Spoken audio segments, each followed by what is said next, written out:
Good morning, folks. Man, I look weird when I shave. Um, I'm out here playing another chess tournament. It's just another quick cash day. It's game of 45 plus 5 seconds. First round starts in about 8 minutes, but it'll probably start a little bit late if I have any sense of what's typically going on. I haven't had any food today. I've only had coffee, and I'm starting to get hungry. So we're gonna have to kind of struggle to stay focused in our first game. But I think it should be good. I'm a little bit nervous that I'm in the wrong place, but like this is the they put one address on the website and then a different one in the Google Doc that they send out to people that are registered for the tournament. So I showed up to the one that shows up in that Google Doc, and we just gotta hope that they reconciled correctly.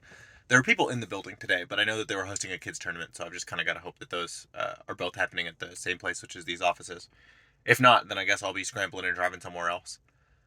Um, I have spent some of this week studying some more of the Smith Mora, but I still don't feel like I've fully got it in my tool belt. I'm certainly going to be trying it if I get the opportunity, but there are a few lines that I really understand, and then everything else, eh. And beyond that, I haven't had the opportunity to play that much chess recently, so we'll see how it goes. Not that big a deal. Anyways, I'll see you guys after the first round. Oh, I forgot one thing actually before I get started, which is I have decided that I do want to play up into some of the sections in like the 14 to 1800 range, but I didn't have that opportunity for this tournament. So I'll have to try that next time, and I'm just stuck playing a bunch of low-rated kids again. But maybe some of the kids that I played before, we'll see. So that's a little bit of a bummer, but I think that these really tiny tournaments are not the right place to be able to get some high-level competition. So we'll have to try that at some bigger tournaments. If you guys know of any big tournaments that would be good for me to go to in the coming months, please drop them down in the comments below. Maybe I'll fly out. All right, see you guys soon. Hey there, folks. Malcolm here. It's been a while since I've uploaded a video, but I actually played another quick cache day back in July that I just never recorded the analysis for. And so a couple of weeks ago, I recorded the analysis and I got all ready to edit it, and I was going to have all my 4 videos ready. And I got to the point where I was inserting the analysis for the first one, and there was no sound because my computer likes to do a thing where it every once in a while forgets that this microphone is the same microphone. And so I recorded 2 hours of analysis across those 4 games, with some breaks in there, which did not end up being useful to me. So it's been even longer now. We're in mid-October. I played this game. We're in early October. I played this game in mid-July. So forgive me if I don't remember all of the details here, but luckily I've already reviewed this game once a couple of weeks ago, so that'll be fine. Also, life has been relatively busy, but I'm going to try and get these videos out, hopefully with a slightly more regular cadence over the next little while. But I'm not going to be able to play it over the board tournaments for a little bit, and perhaps I'll talk about that later. But, we'll continue to make some progress and learn some stuff. Anyways, this is round 1 of the Bay Area Chess Cash Day from July 24th. It's round 1, score 0-0, and I'm playing white against Sardeep Deb, who is a small boy rated 761, so lots of pressure to perform well here. So as you can already see on the board, I play e4. Oh, let's make sure the desktop audio is doing what it needs to do. Oh, it absolutely is. All right, so I play e4, my opponent plays e5, and as has been our want lately, we play f4 in response to this. We're much happier to play into a King's Gambit than to play into something that everyone's familiar with. And now d6, and the computer is going to tell us that the best move here is d3, both protecting this pawn and this pawn, and we're playing a regular position with with extra space on the king side. However, that's not what I do. I play knight f3. So then, for example, if takes, I can play bishop c4, and we're just in a totally normal King's Gambit position. This transposes to the Fischer defense. However, my opponent still does not take here, afraid of the gambit, and plays knight c6, again, just developing opposite knights. And I'm like, oh, okay, fine. I thought about, can I play d4 here? Can I play takes here? Can I play d3 here? Can I play bishop here? In general, playing bishop here when the knight can come and get it isn't particularly good, and I remember that from last time. So I played knight c3, which, after some thought, the computer thinks is the best move. My opponent plays knight f6. So now there are several different reasonable moves. The one that's most thematic in the King's Gambit is usually to play bishop c4. However, in these positions where the knight is already here, it is sometimes better to play, for example, a maneuver like this. So you end up on the same diagonal, but you forced some weaknesses along this side, and you can nestle into this square, taking here, for example. So, for example, black plays something, I can go here, ignoring the fact that this pawn is unavailable. But if you see this and this, now this rook is pinned to this thing, and this is relatively good for white. So I think the computer gives slightly better than bishop c4, which is what I played. I think the computer gives that this is slightly better, but again, it needs some time to think in order to discern that. In fact, let's let it sit for a moment and figure out what it thinks.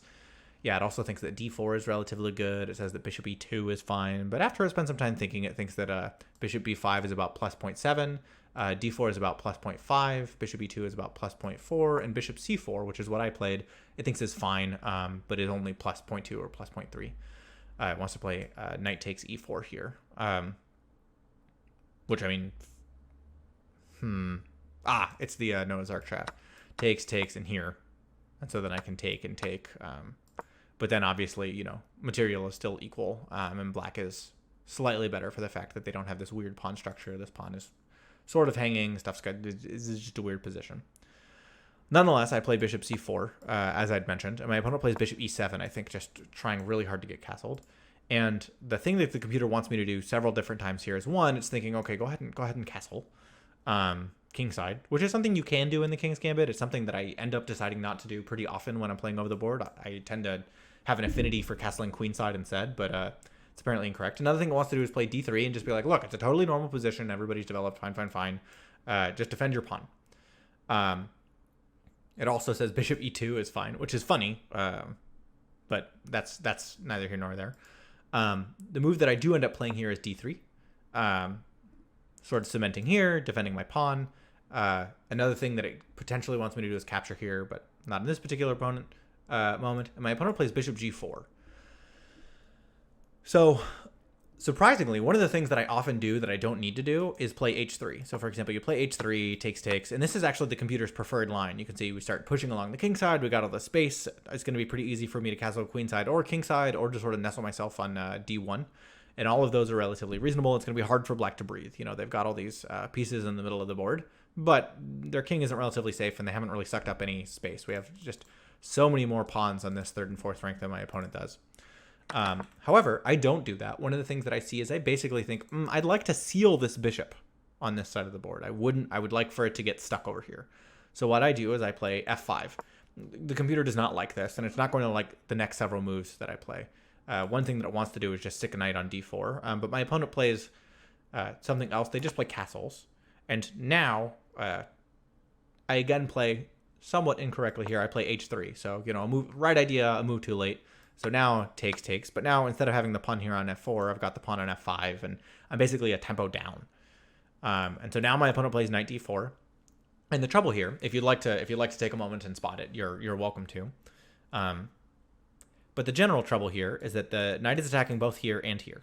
And so I have to move my queen, but I have to move my queen somewhere that defends this pawn. And then also I'm going to have some other troubles momentarily, which we'll note.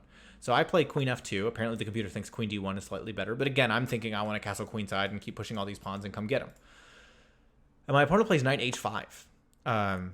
And this is a moment where I sat there and I thought for a long time. In fact, you take a look at my score sheet. I think I wasted, not wasted, but used, I don't know, maybe 7-10 minutes here. In a 45-minute aside game, that's a relatively long time. And the threat here is relatively simple. If I do some nothing move, then my opponent's going to go here and pin my queen to my king.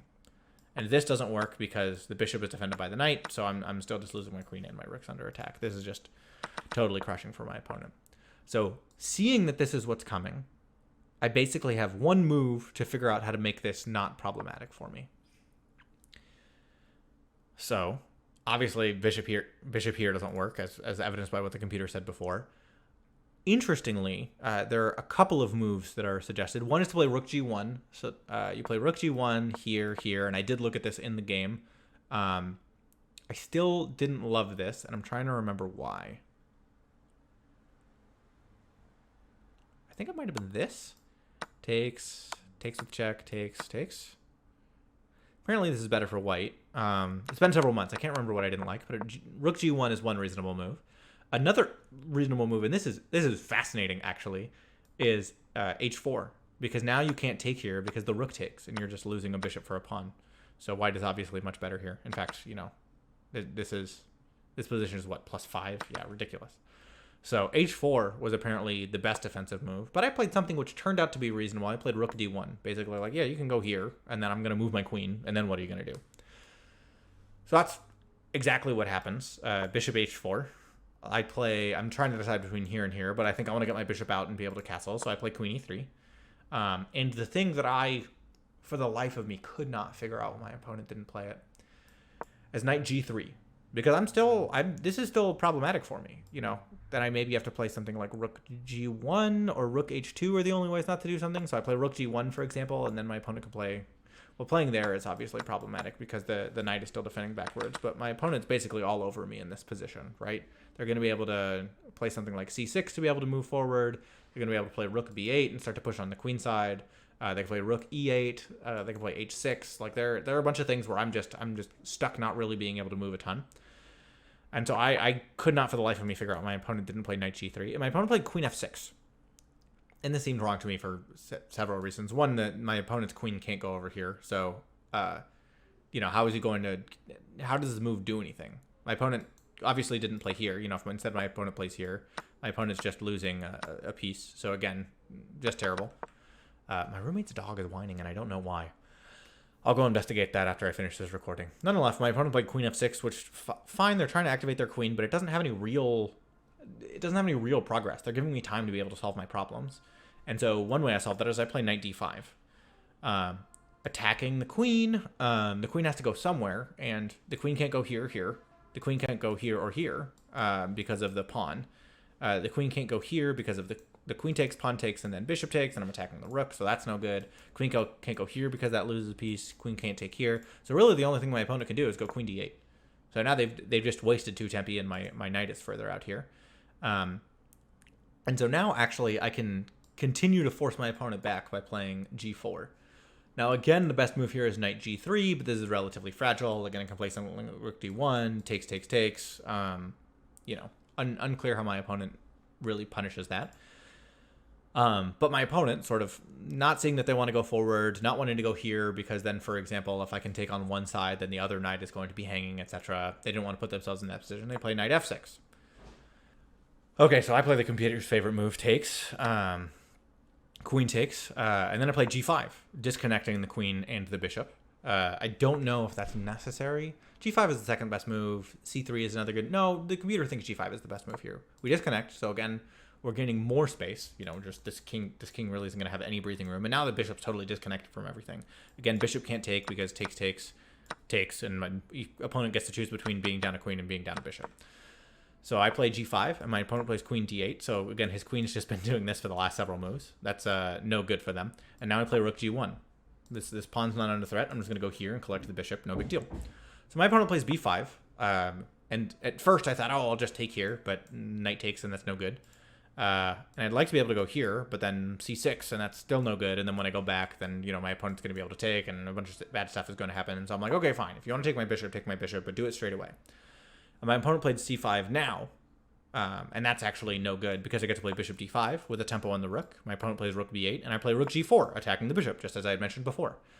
So my opponent, I'm trying to figure out, maybe they'll take this pawn. They can go here, it gets taken by the rook. They can go here, gets taken by the queen. My opponent goes here. Now, the trick that they were looking for is if king takes, knight takes with a fork. Just totally brutal. But I see that, and I'm like, I can't take the bishop? No, I can absolutely take the bishop. Queen takes e1. And you can see now it's +9. Not only am I taking the king, but my opponent's also down a piece. And his bishop is going to be able to get in the game despite never moving. So now my opponent is trying to find threats that are going to be useful for them. So they play knight f3, and several moves are reasonable here. I play what turns out to be the best one, queen g3. Queen f2 is also fine. My opponent goes back to d4. And now there are 2 really crushing moves, and then a couple of moves that are pretty good regardless, actually. But the thing that I recognize is the knight can't go here or here because the pawn is defending and the bishop's defending and there's no other defense on that side. Can't go here because pawn's going to take. Can't go here because king takes. Can't go here because king takes. Can't go here because queen takes. And can't go here because pawn takes. So my opponent's knight literally has no moves unless they move this pawn. And they haven't moved this pawn, which is why the evaluation is so crushing right now. Is not only are they down a piece, my opponent's down another piece. So he can go here, I guess, and take a pawn. And that's what I expected him to do, sort of undermine this bishop in the middle of the board. My opponent plays queen a5. He's like, fine. I have to do something, I guess. And I'm like, fine, I'll take the knight. Oh, that's not what I played. I said, fine, I'll take the knight. And my opponent plays queen a4 check, trying to get in there. So I'm like, oh, okay, that's fine. I'll just play bishop here, defending my bishop, defending the pawn, all the stuff that's happening. My opponent takes a pawn. No big deal. I play queen e3. And I debated playing bishop e3, But then my opponent can go back here, and how am I going to get him back out? And it's a little bit harder. It turns out to still be fine, but I played queen e3. My opponent plays bishop, queen b4, and I play bishop d2. So my opponent's forced to go back to d4, and they didn't want to trade queens, but now they have to. And so they open this file. And so I contest the open file because I'm like, look, the only counterplay they might get is if they're going to activate their rooks. I'm up 2 bishops right now. So if I can trade the rooks, I'm totally fine with that. You know, I don't need this rook to be able to come back and contest this open file. I just need to make sure that my opponent can't double up without me being able to contest the file first. My opponent plays a5. And it looks like my opponent's going to try and trap this bishop and force me to go back in the middle of the board. But I have this other bishop. I just take the pawn. So my opponent plays a8. I play here. And my opponent plays rook ac1. They're just chasing my pieces around. At this point, my opponent's relatively dejected. I mean, it's plus 18, plus 19, plus 20 at this point. So I take another pawn. My opponent takes. I take. They check me. I step up. My opponent plays h6. And when I played g takes h6, and they realized that they couldn't even, like, they can't take back here because the pawn is pinned, they resigned.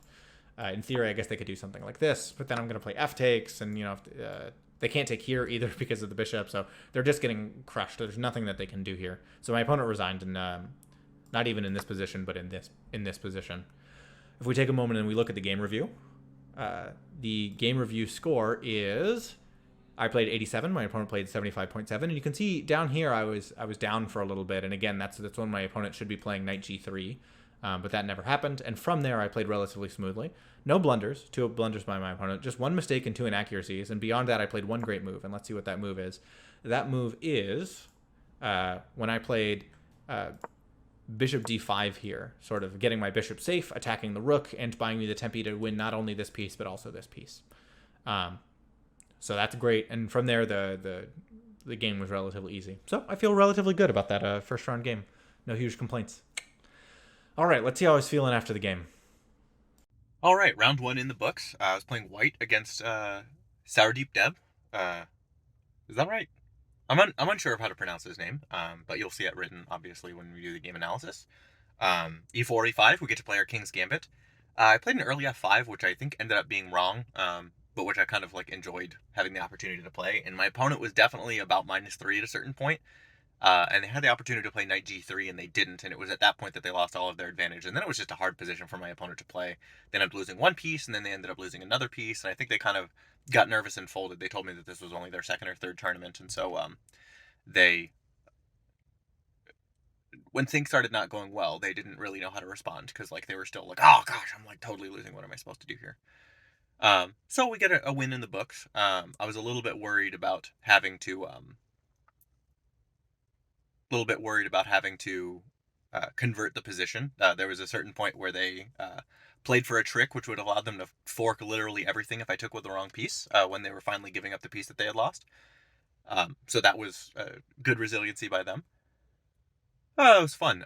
Still a little bit bummed that I haven't had the opportunity to play against a Sicilian player and play the Smith Mora, but like, we'll get there when we get there. Yeah, round 2, I think I'm going to be playing black. It's going to be another thing.